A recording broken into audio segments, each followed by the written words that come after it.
सियासी मैदान की हर बड़ी खबर से आगाह रहने के लिए हमारे चैनल आजाद सियासत को सब्सक्राइब करें और बेल आइकन को प्रेस करें।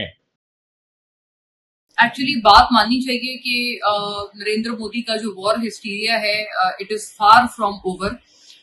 और जो जिस तरह की शिकस्त हुई है और जिस तरह की बेइज्जती का सामना मोदी सरकार को करना पड़ा है, उसके बाद से तो वॉर हिस्टीरिया उल्टा ऐसा मालूम होता है उनका बढ़ गया है, क्योंकि अब वो अपने पब्लिक को बार बार जहां जाते हैं ये तसल्ली कराते हैं कि नहीं नहीं अभी हमारा खत्म नहीं हुआ ऑपरेशन सिंदूर, और इतना भद्दा नाम रखा है इन्होंने अपने ऑपरेशन का, और उसके बाद भी ये हर जगह जाके तसल्लियां करा रहे हैं कि वो खत्म नहीं हुआ, अभी हमारा अभी ट्रेलर है। इसी चीज की एक कड़ी उनके डिफेंस मिनिस्टर की हालिया स्टेटमेंट है कि जी इट्स फार फ्रॉम होवर और अब ये ट्रेलर है और अभी हम लोग और भी बहुत कुछ करेंगे। लेकिन असल जो बात है उनकी पब्लिक को भी पता है, जिसकी वजह से उनकी कोई भी बात मानने को तैयार नहीं है। उनके डाई हार्ट फॉलोअर्स भी मोदी सरकार के इस वक्त उनको आंखें दिखा रहे हैं और ये कह रहे हैं कि आप बताएं कि आपने सीज फायर किन शराइत पर किया, आप किस बात का क्या चीज है जिसकी पर्दादारी है। सदर ट्रंप अपना जो मिडिल ईस्ट का दौरा है उसमें इसी पूरी चीज का तस्करा कर रहे हैं कि उन्होंने कितना अहम किरदार सीज फायर कराने में अदा किया और इस बात का क्रेडिट क्लेम कर रहे हैं। इंडिया उसके ऊपर चुप है, कुछ भी नहीं कह रहा। इन्होंने अंडरटेकिंग दी हुई है अमेरिका को, और इस पूरी चीज में आई थिंक जो इसहाक डार साहब का जो इंटरव्यू था वो बहुत नोटवर्दी है, क्योंकि उन्होंने तो बाकायदा बताया कि किस तरह से उनके काउंटर पार्ट ने उनको बाकायदा फोन किया और उनको कहा कि अब इंडिया जो है आपने जब रिटेलिएटरी इनको जवाब दिया है तो उसके ऊपर इंडिया हवास बाख्ता हो गया है और अब वो कह रहे हैं कि अब हम सीज फायर करने को तैयार हैं। इससे पहले सीज फायर का नामो निशान नहीं था, किसी तरह की बातचीत का कोई दूर दूर तक इशारा नजर नहीं आ रहा था। लेकिन उसके बाद जब पाकिस्तान का जवाब आया तो उनके होश उड़ गए और वो दंग के दंग रह गए सारे के सारे, क्योंकि किसी ने एक्सपेक्ट नहीं किया था कि इस थ्रोटल से जवाब आएगा। जवाबी कार्रवाई रुकी नहीं रही थी, एक बहुत फैक्चुअल बात है। मैं मतलब मैं नाकिद भी जो है हुकूमत के और रियासत के, जैसे पीटीआई के बहुत जो कलीजी लोग हैं, मैंने उनसे ये वाली बातें सुनी। वो भी कह रहे थे कि हमें तो लगा कि कोई एक आध जगह ये लोग कर देंगे, कोई मिसाइल फेंक देंगे एंड दैट्स अबाउट इट, और या एलओसी पे ये इंटेंस कर देंगे मामला, और उनके जो मिलिट्री वहां पर इंस्टॉलेशन है उनके उनके सारे वहां जो ठिकाने हैं उनको बनाएंगे निशाना एंड दैट्स अबाउट इट। लेकिन हमारी अपनी एक्सपेक्टेशंस दूर दूर तक ये नहीं थी कि ये लोग तो रुकेंगे ही नहीं, रिटेलिएशन होगी तो इस तरह की रिटेलिएशन होगी, इस तर्ज की होगी। बदतरीन नाकिद भी जो रियासत के थे और फौज के थे वो ये कहने पर मजबूर हो गए। मैंने उनसे ये बात बिल्कुल उस रोज सुनी, इस कदर वो खुश थे फौज की इस कार्रवाई पे और इस कड़े जवाब पे। तो कहने का मेरा मकसद यही है कि देखिए ये उनकी वहमो गुमान में नहीं था कि इस तरह की रिटेलिएशन आएगी। तो इसहाक डार साहब का वो बयान बहुत अहम है कि उनको बाकायदा उनके काउंटर पार्ट का सेक्रेटरी उनके जो है खारजा उमूर के, उनका फोन आया और सेक्रेटरी रूबियो ने उनको बताया कि किस तरह से इंडिया विलिंग है और क्या आप तैयार हैं। फिर उसके बाद हमने कहा कि हाँ हम तैयार हैं। Notably I would also like to make this mention कि बिल्कुल जब ये कॉन्फ्लिक्ट चल रहा था, क्योंकि वो भी वीकेंड था, सैटरडे को मामला गरमाया था और सैटरडे संडे की जो मॉर्निंग थी उसमें ये तमाम तर चीजें हुई और फजर के बाद पाकिस्तान ने रिटेलिएशन की। कहने का मकसद ये कि वो जो रिटेलिएटरी एक एक्शन था उसमें मैंने उस वक्त भी ये वाली बात एक पिन पॉइंट की थी और ये आइडेंटिफाई की थी ये वाली चीज कि ये वहां से रिक्वेस्ट आई है। ये जो वो लोग बार बार अपनी ऑफिशियल स्टेटमेंट इन्होंने दी है, जो इंडियन गवर्नमेंट की ऑफिशियल स्टेटमेंट थी, वो सरासर झूठ का एक पलंदा था जिसमें ये कहा गया था कि पाकिस्तान ने हमारे डीजीएमओ ने फोन करके सीज फायर की गुजारिश की। तो बिल्कुल गलत बात है, क्योंकि हम तो रिटेलिएशन कर रहे थे। बल्कि ये भी बात बिल्कुल अहम है कि हमने उनको ये कहा, जब सेक्रेटरी रूबियो ने फोन किया तो ये बताया गया उनको कि अभी हमारा रिटेलिएटरी एक्शन जारी है, जब वो कंप्लीट हो जाएगा तब हमारे डीजीएमओ उनको फोन करके उनसे राब्ता कर लेंगे। तो पाकिस्तान ने इस पूरे कॉन्वर्सेशन के बाद भी पूरी अपनी तसल्ली की कि जो हमारा प्लान था, जो हमने स्ट्रेटेजाइज किया था कि ये ठिकाने उनके उनको हमने निशाना बनाना है और ये यहाँ यहाँ हमने अटैक करना है, वो पूरी चीज हमने कंप्लीट की। हम फोन पे रुक नहीं गए। ये बहुत एक नोटवर्दी बात है और ये किसी को भूलनी नहीं चाहिए। सो मोदी का जो हिस्टेरिया है, war hysteria, it's far from over. लेकिन तल्ख हकीकत ये है जो कि अपने दिल में वो जानते हैं, जिस वजह से वो वाकईतन ऐसा लगता है कि अपने आप का सामना नहीं कर पा रहे हैं।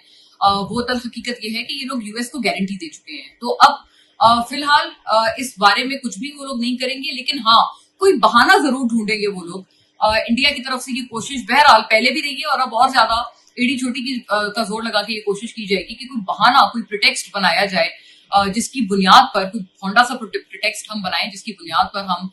कोई इस तरह की दरअंदाजी करें। जाहिर है Pakistan I think should not put it guards of, और पाकिस्तान को इस बारे में बहुत मोहतात होकर चलना चाहिए कि अभी तो नहीं करेंगे जो उनकी अमेरिका को गारंटी है, वो बार बार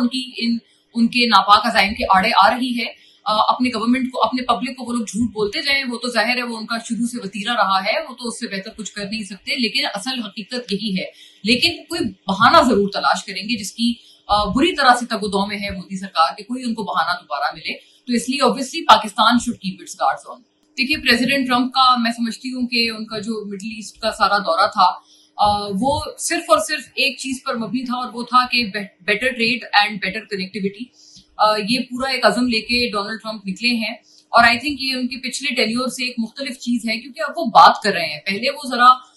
अपने आप को ओपन अप नहीं करते थे। एक ऐसा लगता था कि जो भी पॉलिसी है बगैर किसी डिस्कशन के, बगैर किसी डेलिब्रेशन के, खासतौर पे अपनी खारजा पॉलिसी को और बिलखुसूस तिजारत के उमूर में वो इस तरह से फ्रेम करते थे। इस दफा ये हमने वाज़ेह फर्क सदर ट्रंप की हिकमत अमली में देखा है कि इस दफा वो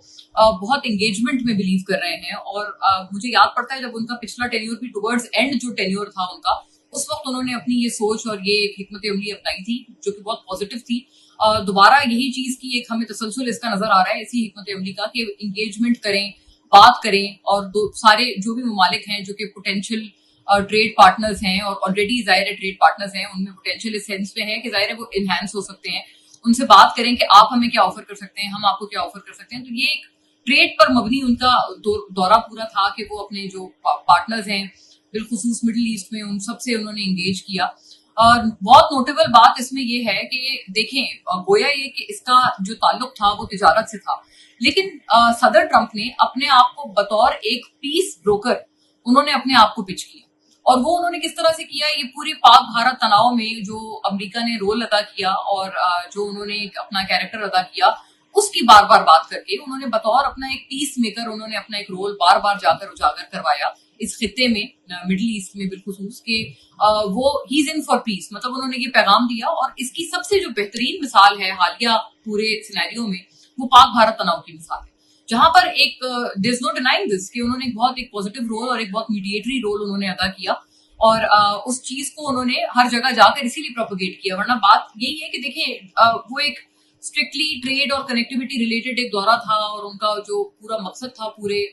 इस इंटरेक्शन का या इस एंगेजमेंट का वो यही था। लेकिन उसके बरक्स, मतलब अगर वो उस दौरे के बावजूद भी, इस नौयत के बावजूद भी, इस पूरे ट्रिप के और इस पूरी एंगेजमेंट के, अगर वो यहाँ पर पाक भारत तनाव का तस्करा करते हुए नजर आए हैं, तो ये इंपॉर्टेंट बात इसीलिए है कि वो अपने आप को एक पीस मेकर के तौर पर उन्होंने एक्नॉलेज करवाया है। और देखें मुझे एक बहुत इस मामले में इत्तला ये मेरे पास थी जरूर कि सदर ट्रंप ने रोजे अव्वल से इस पूरे सिचुएशन में और कॉन्फ्लिक्ट में पाकिस्तान का रोल बहुत उन्होंने अप्रिशिएट किया है और सराहा है। ये चीजें ऑन रिकॉर्ड किसी ऑफिशियल स्टेटमेंट का हिस्सा नहीं बनाई गई, लेकिन ये जो कॉरेस्पॉन्डेंस हुई है उस कॉरेस्पॉन्डेंस में मुझे एक नहीं दो जगहों से इस बात की वेरिफिकेशन मिली है कि सदर ट्रंप ने पाकिस्तान का जो एक रिस्ट्रेंट का मुजाहरा था और जो एक डिस्प्ले ऑफ रिस्ट्रेंट था उसको उन्होंने बहुत एक्नॉलेज किया है। और जो इम्पार्शियल इंक्वायरी की भी पाकिस्तान की जो एक पेशकश थी उसको भी उन्होंने एक्नॉलेज किया है। सो सिंस डे वन उनके माइंड में बड़ा क्लियर था, क्योंकि जहां जहां उन्होंने रवाबित कायम किए और जहां जहां उन्होंने पाकिस्तान में राब्ते किए इस पूरे कॉन्फ्लिक्ट के दौरान, and before cease fire and also prior to cease fire, वहां से हमें ये कंफर्मेशन मिली है कि सदर ट्रंप ने उनको बहुत उनका जो लहजा था बात करने का या जो उनकी टोन थी वो बिल्कुल उन्होंने बहुत वाज़ेह अल्फाज में उनको ये बताया, बावर किया कि पाकिस्तान का रोल बहुत रिस्पॉन्सिबल रहा है। और देखें एक बड़ी इंपॉर्टेंट बात ये आ गई है जो कि अब करनी चाहिए, क्योंकि जहां से मुझे ये इत्तला मिली वहीं से मुझे इसका एडिशनल फीडबैक ये मिला कि देखिए पाकिस्तान को खासतौर पे वेस्ट में हमेशा से इस बात के ऊपर ताने कसे गए पाकिस्तान पे कि we are not a responsible nuclear state, और हमारे हाथों में जो न्यूक्लियर ताकत है वो किसी भी वक्त हम अपनी जारहाना किसी कार्रवाई में इस्तेमाल कर पाएंगे। पाकिस्तान बार बार पूरी दुनिया में अपने आप को जाकर मनवाता रहा, कहता रहा, अपनी डिप्लोमेसी करता रहा कि ऐसा नहीं है, we are a nuclear state, we are a responsible nuclear state, हम रिस्पॉन्सिबिलिटी के साथ हमारी जो न्यूक्लियर पावर है वो सिर्फ डेटरेंस के लिए है। लेकिन मैं ऑनेस्ट बता रही हूँ आपको कि इस बात को कभी कोई मानने को खासतौर पर मगरबी दुनिया में तैयार नहीं था। इस कॉन्फ्लिक्ट में ये चीज मानी गई है कि रिस्पॉन्सिबल स्टेट अगर कोई न्यूक्लियर स्टेट है तो इस खित्ते में वो पाकिस्तान है। और जाहिर है चीन के बारे में तो ऑब्वियसली उनके जो ऑलरेडी जो ख्यालात हैं वेस्ट के, वो हमें पता है, वो तो मनफी ही हैं, they have always been negative. और भारत के बारे में उनके ख्यालात बहुत पॉजिटिव थे, ये बात भी है। लेकिन इस कॉन्फ्लिक्ट में बिल्कुल जो टेबल्स हैं दे हैव टर्न्ड अराउंड। अब पाकिस्तान को एक रिस्पॉन्सिबल न्यूक्लियर स्टेट के तौर पर मगरब देखता है और भारत को एक इररिस्पॉन्सिबल, एक आप समझिए कि एक अग्रेसिव एक स्टेट के तौर पर देखता है, एक ऑफेंसिव स्टेट के तौर पर देखता है कि ये लोग इसको एक कड़ी के तौर पर एक अपने इस कीमियाई हथियार को इस्तेमाल करते हैं कि अगर आपने अगर आपने ये नहीं किया, अगर आपने इस चीज को ब्लेम नहीं किया, किसी भी तरह से वॉर को शुरू करने में, वॉर की शुरुआत करने में भारत हिचकिचाता नहीं है। ये एक दफा नहीं, दो दफा नहीं, बहुत दफा प्रूफ हुआ। लेकिन इस दफा जितना हेविली इस बात को रियलाइज किया है वेस्ट ने, आई थिंक ये अनप्रेसिडेंटेड है। इससे पहले इतनी बड़ी रियलाइजेशन वेस्ट को कभी नहीं आई है। तो पाकिस्तान का एक बतौर जिम्मेदार कीमियाई ताकत, पाकिस्तान का जो एक रोल उभर कर सामने आया है, ये इस पूरे कॉन्फ्लिक्ट का बहुत इंपॉर्टेंट टेक अवे है। और भारत को एक जो बहुत इररिस्पॉन्सिबल, एक हेजेमोनिक मुल्क के तौर पर, न्यूक्लियर पावर के तौर पर देखा जा रहा है, ये भी अनप्रेसिडेंटेड है। ऐसा कभी भी नहीं हुआ। इससे पहले they were always thought of as a responsible nuclear state and we were thought of the contrary. बिल्कुल इस दफा जो टेबल्स हैं, जो मेजें हैं, वो पलट गई हैं, पासा पलट गया है। और ये एक बहुत इंपॉर्टेंट टेक अवे है इस पूरे कॉन्फ्लिक्ट का। इस दफा एप्पल सीईओ टिम कुक ने पहले एक कमिटमेंट की थी अमेरिका को और कहा था कि वहां पर जो उनकी इन्वेस्टमेंट है वो उसको एक्सपैंड करेंगे। कॉन्ट्ररी टू दैट, जो चीन से बेसिकली ये पॉलिसी क्यों बनाई गई थी कि इंडिया में मैन्युफैक्चरिंग वगैरह शुरू की जाए एप्पल की तरफ से, वो पॉलिसी इसलिए बनाई गई थी क्योंकि वरना चाइना वहां पर डोमिनेट कर रहा था। और एक जाहिर है जो पूरी हमेशा से एक वेस्ट का जो चाइना के साथ एक जो कॉन्फ्लिक्ट है दो सुपर पावर्स का, ये बेसिकली उसका तसलसल था कि चीन से एक्सपेंशन को रोककर इंडिया में क्यों ना एक्सपेंशन की जाए। This was the entire idea कि इंडिया में लेबर भी चीप है, मार्केट भी बहुत बड़ी है। वहां पर जो उसको एक वेस्ट हमेशा पिच भी करता था इंडिया को as as the competitive power to China, एक हमेशा कोशिश थी वेस्ट की। तो ये पूरी पॉलिसीज एक बहुत पुरानी एक प्लान का हिस्सा रही हैं, जिसके तहत चीन से अपने जो एक्सपेंशन थी उसको कम करके इंडिया में एक्सपेंशन की गई और फिर अब मजीद एक्सपेंशन की जा रही है। बहुत इंपॉर्टेंट बात है, देखिए ये इसी बात का तसलसल है जो कि पहला सवाल था और जिसका मैंने जवाब दिया कि प्रेसिडेंट ट्रंप के, और मैं प्रेसिडेंट ट्रंप इसलिए कह रही हूँ क्योंकि because when I say President Trump I mean the west का ओपिनियन इस पूरे कॉन्फ्लिक्ट में भारत के बारे में बहुत रिमार्केबली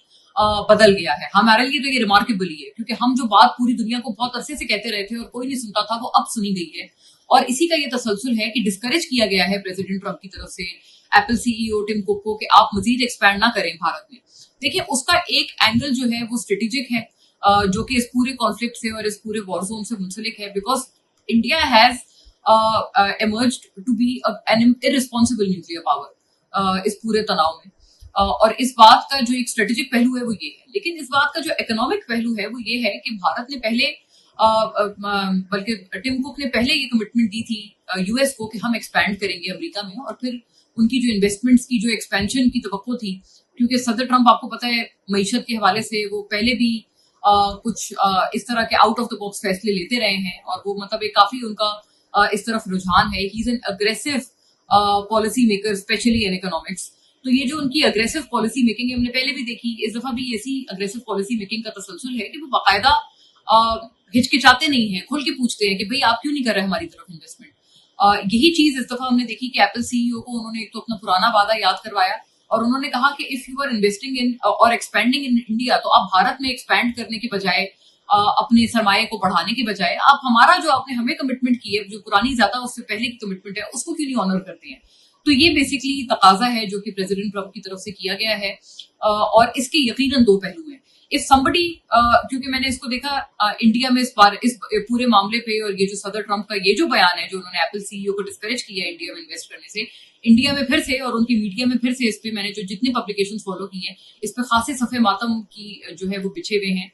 बहुत एक अफसोस और गम वहां पर तारी हुआ है कि ये कैसे हो गया कि प्रेसिडेंट ट्रंप ने इतना एक ओपन एक्सप्लिसिट सा स्टेटमेंट दे दिया against India and against investing in India. जाहिर है देखें, ये सिर्फ एप्पल तक बात महदूद नहीं है, ये आगे भी जितने मल्टीनेशनल्स हैं ये उन तक भी ये वाली बात जाती है, जितने टेक जायंट्स हैं उन तक भी ये बात जाती है, बिकॉज वो एक पॉलिसी है जो कि अमेरिका ने एक ले डाउन की है। और ये मैं बिल्कुल हैरान नहीं होंगी अगर जो दीगर टेक जायंट्स हैं वो भी फॉलो सूट करें इस पूरे एक इस तरह के पॉलिसी बयान के बाद जो कि सदर ट्रंप के माइंड से आया है, और उन्होंने spoken his mind against investing in India और शुड आई से अगेंस्ट एक्सपेंडिंग इन्वेस्टमेंट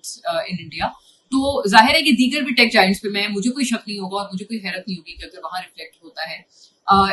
इंडिया में इसके ऊपर बहुत ज्यादा गम तारी हुआ है और वहां के लोग इसके ऊपर बहुत हक्के बक्के भी रह गए हैं, लेकिन वो इसको बार बार कह रहे हैं कि नहीं ये तो सदर ट्रंप जो है वो पुराना वादा उनका था, वो इस वजह से कह रहे हैं। बट नो, आप जितना मर्जी आंखें चुरा लें, लेकिन जो इसका स्ट्रेटेजिक एंगल है उससे आप नजरें नहीं चुरा सकते हैं, जो कि इस पूरे तनाव के बाद इंडिया और अमेरिका में जो एक उसका स्ट्रेटेजिक एंगल है उसको आप बिल्कुल भी आई डोंट थिंक आप उसको डिस्कस कर सकते।